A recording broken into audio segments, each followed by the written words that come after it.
जोहार नमस्कार। मैं हूं शिवा और आप देख रहे हैं झारखंड नवनिर्माण। इस वक्त हम रांची में हैं और जैसा कि आप लोग जानते हैं कि जेएसएससी कार्यालय का घेराव था। घेराव में जो छात्र का मांग था एग्जाम को कैंसिल को लेकर के, एग्जाम कैंसिल हो गया है और भी कुछ बची हुई मांगे क्या है वो हम जानने और समझने का प्रयास करेंगे। हमारे साथ जेएसएससी छात्र नेता रविंद्र जी हैं। सबसे पहले रविंद्र जी जोहार। जोहार। जेएसएससी कार्यालय को आप लोग घेरने का काम किए, रद्द करने का लगातार मांग हो रहा था। पेपर लीक का जो मामला सामने आया था, छात्र आक्रोशित थे। फिलहाल एग्जाम तो कैंसिल कर दिया गया है, 4 तारीख का जो एग्जाम था वो कैंसिल कर दिया गया है। आगे की जो रणनीति क्या है वो थोड़ा सा बताएंगे, और भी कुछ मांगे बची हुई थी क्या? कितना दर्द महसूस कर रहे हैं आप लोग? देखिए शिवाजी, आपके चैनल में जितने भी दर्शक और स्टूडेंट या झारखंड राज्य के जितने भी देख रहे हैं, सभी को जोहार। यहाँ के विद्यार्थी या छात्र, या मैं भी एक छात्र ही हूँ, मैं भी प्रिपरेशन ही करता हूँ। तो कितना दुख दुख को तो बयान नहीं, दुख जो चल रहा है हम लोग के अंदर में, उसको तो बयान नहीं कर सकता हूँ, क्योंकि 8 साल से एक एग्जाम नहीं ले पाया है। जो जेएसएससी सीजीएल, जो हम लोग 31 तारीख को जेएसएससी में जो घेराव किए थे, तो आप ही सोचिए 8 साल से एक एग्जाम को नहीं ले पाना इस राज्य की के साथ में, और इस राज्य के जितने भी अभ्यर्थी हैं उसके दुर्भाग्य की स्थिति है। घर वाले भी परेशान हैं कि हर एक बार वो बोलता है कि एग्जाम होगा, 2016 से फॉर्म भरा हुआ है, तो फिर बोलते हैं घर में हम लोग को पैसा मांगना पड़ता है ना, कि 100 रुपया लगता है, शुरू में तो 1000 लगता है ना, तो हम लोग घर से पैसा मांगते हैं कि घर वाले 1000 पैसा दीजिए। किस चीज के लिए? फॉर्म भरने के लिए। काची का फॉर्म है? जेएसएससी सचिवालय का फॉर्म आया हुआ है, तो फॉर्म भरने के लिए हम लोग पैसा मांगते हैं। हम लोग को भी तो खराब लगता है ना कि कब होगा परीक्षा, तो उसको बार बार टालते हुए 2016 का परीक्षा को फिर बोल देते हैं घर वाला को 2017 में होगा, तो फिर नहीं होता है, फिर बोल देते हैं 2019 में होगा। अब फिर पता चलता है फिर फॉर्म भरवा रहा है, फिर उसको घर घर को भी बोलना पड़ता है। हम लोग घर से जब बाहर निकलते हैं, हम लोग के आस पड़ोस में भी सभी लोग पूछते हैं क्या चीज का तैयारी कर रहा है, क्या चीज का एग्जाम का फॉर्म भर रहा है। हम लोग को बोलने में भी शर्म अब लगने लग गया है कि हम लोग को कभी एग्जाम देंगे से 8 साल से नहीं हो पाया इस एग्जाम। और इस एग्जाम का और इतना दुर्भाग्य की स्थिति देखिए कि जो एग्जाम को हम लोग देने जा रहे थे, चलिए 8 साल तो बीत गया, उतना तो पेशेंस रख लिया, कम से कम इस एग्जाम को दे भी देते और सही से इसका रिजल्ट भी आ जाता तो हम अपने आप को भरोसा करते, या अपने आप को खुश नसीब समझते कि चलिए इस एग्जाम को हमने सही से दे दिया। लेकिन ये भी एग्जाम धांधली हो गया, तो कहीं ना कहीं इतना इतना अंदर से टूट चुके हैं कि क्या बोले। ना घर का है, ना घाट का है, ना जेएसएससी। जेएसएससी तो हम लोग को पूरा बर्बाद कर ही दिया। और जो देख रहे हैं झारखंड राज्य की स्थिति पिछले साल से या 3-4 साल का हम जब भी उठा के देखते हैं, तो जो भी एग्जाम हो रहा है, जेपीएससी का भी एग्जाम हुआ, तो जेपीएससी का एग्जाम सेंटर कैसा जगह दिया था पता है?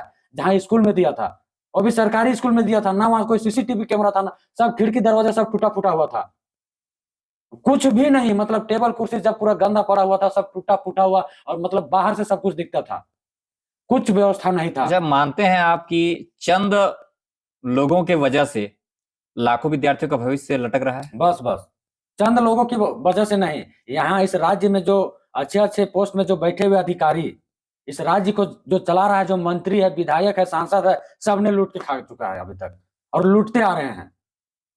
सरकार भी साथ नहीं दे रही। सरकार भी साथ नहीं दे रही। सरकार साथ देती तो ये एग्जाम लेती। हमारे राज्य में नहीं भी तो कम से कम 5.5 से 6.5 लाख अभी रिक्त रिक्त मतलब कि पड़े हुए हैं वैकेंसीज, जिसको सरकार लेने में मतलब क्या बोले, ले ही नहीं रही है। आप झारखंड पुलिस का बात कीजिए, दरोगा का बात कीजिए। दरोगा तो 2018 में आया था 3000 वैकेंसी, उसके बाद अभी तक नहीं आया है। दरोगा का कमी है, पुलिस का कमी है।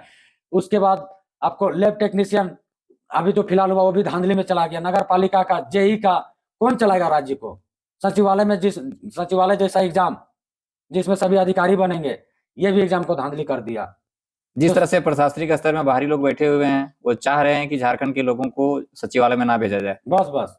और आप ही सोचिए ना कि 8 साल से इसको एग्जाम ले ही नहीं रहा है, तो इस राज्य के स्टूडेंट कहाँ जाएंगे?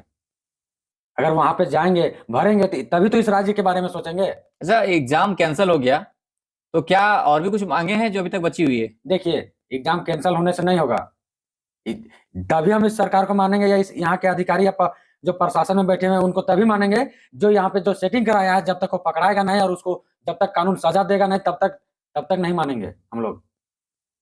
आप लोग देख क्या रहे हैं? और अभी तक कम से कम कितना दिन हो गया? 28 तारीख को जो धांधली हुआ था, अभी तक कोई पकड़ाया नहीं है इस राज्य के। और नकल कानून क्या हुआ? नकल तो उसका तो हो ही नहीं रहा है। उसका हमारे राज्य में जो लागू हुआ है, उसका तो कुछ पालन ही नहीं हो रहा है। तो सिर्फ अखबारों में और बस भाषणों में दिखता है बस केवल। अखबार और भाषणों के लिए ही बना हुआ है, अब कहीं कुछ पालन नहीं हो रहा है। अब पूरे राज्य में हमारे राज्य की बात करते हैं तो हर एक जगह धांधली हो रहा है। मुख्यमंत्री जी भी गिरफ्तार हो गए हैं, ईडी उसको गिरफ्तार करके ले गई है। छात्रों का भविष्य को कौन देखेगा आखिर में? वही तो बोले, आपके चैनल के माध्यम से भी मैं बोल देना चाहता हूं कि हम बहुत बार पहले बोल चुके हैं कि हमारे जो राज्य है बहुत जल्द राष्ट्रपति शासन लागू होगा इसमें, क्योंकि मुख्यमंत्री को कुछ आता ही नहीं है। कुछ आता तो राज्य के छात्रों के बारे में सुनते, और जब मंत्री नहीं बने थे तो हर एक जगह बयानबाजी दे रहे थे कि 1 साल में 5 लाख स्टूडेंट को नौकरी देंगे। कहाँ दे रहे हैं? बहुत तरह का बयानबाजी हुआ, जितने भी पार्टियां हैं तरह तरह के बोले। कोई बोलता था सबको स्टूडेंट सबको भत्ता देंगे। अरे भाई भत्ता क्या देगा हम लोग को? देना है तो नौकरी दो ना, बढ़िया से नौकरी लो ना। लेने के रहेगा, दम रहेगा, मेरा में फाइट करने का रहेगा तो हम लड़के नौकरी ले लेंगे। मेरा में टैलेंट रहेगा तो हम नौकरी ले लेंगे। आप लोग को भत्ता देने के लिए हम लोग पढ़ रहे हैं यहाँ पे। भत्ता उत्ता का जरूरत नहीं है यहाँ के छात्रों को लिए। यहाँ के छात्र मेहनती होते हैं। हाँ ये बोलिए पैसा की कमी है? हम लोग पढ़ने लिखने वाले युवा हैं, 100 रुपया का भी फॉर्म भरते हैं तो घर से पैसा मांगते हैं, बोलना पड़ता है घर में कि पेरेंट्स हमको 100 रुपया फॉर्म का पैसा लगता है, 100 रुपया दीजिए। हम लोग कोई बहुत बड़ा घर का आदमी नहीं है, लेकिन देखिए इस राज्य का दुर्भाग्य देखिए, जिसके भरोसे पे हम लोग लटके हुए हैं वो सबको पूरा धांधली कर दे रहा, पूरा बेच दे रहा है। और यहाँ पे जो धांधली वाले जो माफिया हैं वो सब बहुत बड़े बड़े माफिया हैं।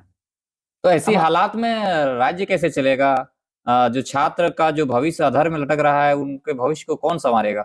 देखिए जितने भी अधिकारी और मंत्री हैं, सांसद है, विधायक है, उन्होंने अभी तक कोई भी छात्रों के बारे में कुछ नहीं बोला। अभी तक कोई बयान नहीं आ रहा है। कोई बयान नहीं आ रहा है, जबकि हमारे राज्य में सभी तरह के हैं। बहुत सारे नेता मंत्री हैं जो पढ़े लिखे भी हैं, योग्य भी हैं, उनको राज्य के बारे में पता भी है, लेकिन आज अभी तक राज्य के बारे में कुछ नहीं बोल रहे हैं। यानी कि कहीं ना कहीं छात्रों को ठगा जा रहा है। और वो सब चाह रहे हैं कि अगर छात्र किसी दिन अधिकारी बन जाएंगे, इस राज्य के बारे में जान जाएंगे, क्योंकि वो सब पढ़ के जब वैकेंसी निकालेंगे तो उसको सब कुछ पता रहेगा, पूरा राज्य का डाटा पता रहेगा, तो वो सब राज्य को सही डायरेक्शन में लेके जाएंगे, यानी कि उन्नति की ओर लेके जाएंगे। तो इसीलिए सब कोई भी फॉर्म को ले नहीं रहा है और सब फॉर्म को बेच दे रहा है ताकि बाहरी लोग आए और राज्य को बेचे।